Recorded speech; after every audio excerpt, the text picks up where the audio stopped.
The local woman has made it into the Guinness Book of World Records. KOLO 8 News Now's Ben Deach reveals the good she's spreading with this incredible feat.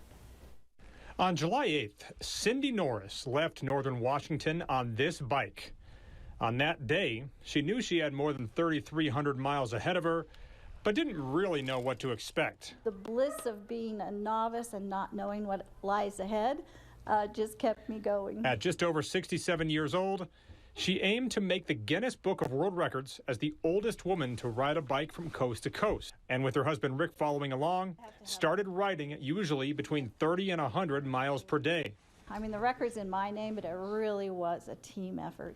Guinness monitored the progress through her heart rate monitor that connects to them through an app, so they could, in a sense, track every pedal stroke along the way of what was an unforgettable experience. We saw the headwaters of the Mississippi, the Mackinac Bridge.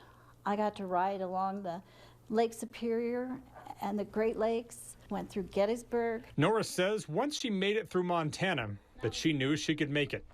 But she says that wasn't the toughest state to get through. Pennsylvania is just up and down and up and down, and the next hill is bigger than the first one, you know, so Pennsylvania was actually the most difficult state. And as you can imagine, the final weeks of the nearly 4-month ride were not easy at all.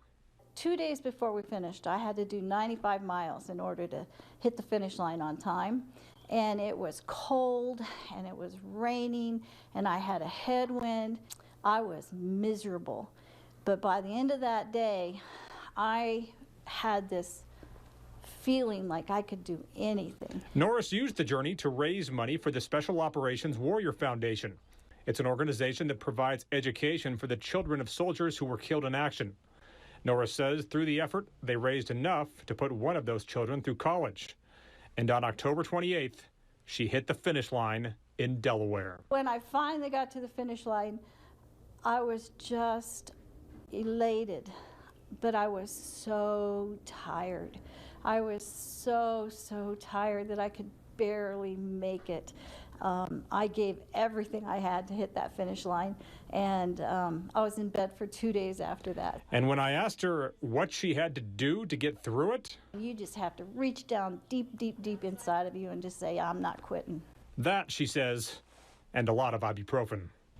In Reno, Ben Deach, KOLO 8 News Now.